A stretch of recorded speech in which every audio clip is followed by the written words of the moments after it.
Hi hello నమస్తే. అందరూ బాగున్నారా? నేను బాగున్నాను. మీరు బాగుండాలని కోరుకుంటున్నాను. వీడియోలోకి వెళ్ళిపోదామా? ఇప్పుడు నేను మా గార్డెన్ చూపిస్తున్నాను అనమాట. ఇది మా చిన్న గార్డెన్. అందంగా ఫ్లవర్స్, ఎడీనియం ఫ్లవర్స్. లైటింగ్ బాగాలేదు, అటువైపు నుంచి ఎండ కొంచెం వచ్చింది, అందువని వీడియో మబ్బు మబ్బుగా ఉంది. రివర్స్లో తెస్తే బాగుండు, కాకపోతే అటు ఎండ ఉండడం వల్ల సరిగ్గా రాలేదనమాట. అయినా పర్వాలేదు. ఇప్పుడు ఈ పక్కకి తిరిగేటప్పటికి ముఖం మీద ఎండ పడేటప్పటికి లైటింగ్ బాగా వచ్చింది. మళ్ళీ ఇటు తిరిగితే మళ్ళీ రావట్లేదు. చూసారు కదా. ఇప్పుడు ఇది అనమాట నా గార్డెన్, మినీ గార్డెన్, చిన్నది, ఇంటి ముందు ఉన్న గార్డెన్. ఒక కుండీలో నేను లైమన్స్ వేసాను, స్వీట్ లైమన్. అవి హార్వెస్ట్కి వచ్చినాయి అనమాట ఈరోజు. ఒక 5-6 కాయలు. ఇదే ఫస్ట్ టైం హార్వెస్ట్ చేసుకోవడం నేను.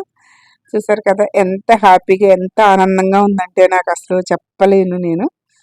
చాలా ఆనందంగా ఉంది. ఇవన్నీ కోస్తుంటుంటే, మనం వేసిన చెట్టు మనం కాయలు తింటుంటే చాలా హ్యాపీగా అనిపిస్తుంది కదా. అదొక ఆకు అవని, ఒక కాయ అవని, ఒక కొమ్మ అవని, ఒక పువ్వు అవని, ఏదైనా సరే సరే మనకి చాలా హ్యాపీగా అనిపిస్తుంది. అందుకని నాకైతే చాలా హ్యాపీగా ఉంది. మీకు ఎలా ఉందో నాకైతే తెలియదు కానీ, ఎందుకంటే ఇంతకన్నా ముందు చాలా పెద్ద పెద్ద హార్వెస్ట్లు మీరు చూసి ఉండొచ్చు. నేను కూడా చూస్తున్నాను యూట్యూబ్లో. ఈ రకంగా ఈరోజు నేను వేసిన ఒక 6 నెలల తర్వాత 6 కాయలు ఒక్కటేసారి వచ్చింది. నిన్న ఒక 2 కోసాము, కాకపోతే అది వీడియో తీయలేదు. ఇంకా ఇంతకు ముందు కూడా షార్ట్ వీడియోలో కాయలు కాసి నేను పెట్టాను. చెట్టుకు ఒక చిన్న కాయ ఉంది ఇంకైతే పూత లేదు. ఇప్పుడు దానికి మళ్ళీ మనం ఎరువులు ఏమన్నా ఇస్తే చక్కగా మళ్ళీ పూత వస్తుంది అనమాట. అది ఈ వీడియో అన్నట్టు. ఇదిగోండి మేడ మీద పైకి వచ్చాను. ఇది పైన గార్డెన్. ఇది నేను ఎప్పుడు దొరికిన కొమ్మ అని చెప్తా ఉంటాను కదా. అలాగే ఈరోజు కొంచెము మొక్కలకి కటింగ్ కూడా చేశాను. శంఖ పువ్వు చూసారా, నేను వాటర్ తాగుతూ ఉంటాను కదా రోజు, ఏదో ఒక రకమైన వాటర్ తాగుతూ ఉంటాను ఆకులు వేసుకుని. అలాగే ఈరోజు శంఖ పువ్వులు తాగుదామనేసి తీసాను, కాకపోతే ఒక్కటే వచ్చింది. గులాబీ పువ్వు అయితే ఈరోజు నేను తలస్నానం చేశాను, తలలో పెట్టుకున్నాను అనమాట. ఇంకా చూసారు మా టర్టిల్ వైన్ చాలా బాగుంది. మొన్న కింద వరకు వచ్చేసింది అనేసి కట్ చేసేసాను. అంతా కట్ చేసేసి, ఇంకా మన చిలకడదుంప ఆకు ఉంటుంది కదా, అది కూడా చాలా బాగా పెరిగిపోయింది. అవన్నీ కలిసి టబ్లో నానబెట్టాను.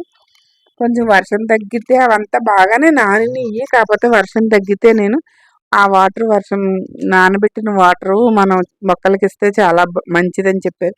చింత చెట్లు బోన్సాయి చేద్దామని పెంచుతున్నానండి విత్తనాలతోటి. నాకు చింతపండులో వచ్చిన విత్తనాలు.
లాంగ్ వెరైటీ కూడా పెట్టాలనుకుంటున్నాను. నిమ్మకాయలు కోసాను కదా, మా ఆయన గారికి ఇచ్చాను ఒకటి తినమని.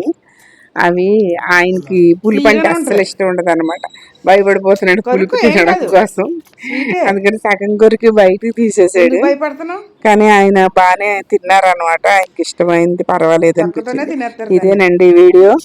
ఇలాగా గార్డెన్ పెంచుకుంటే చిన్న చిన్న ఆనందాలు ఉంటాయి. ఉంటానండి, బాయ్ అండి. మరి చూడండి వీడియో.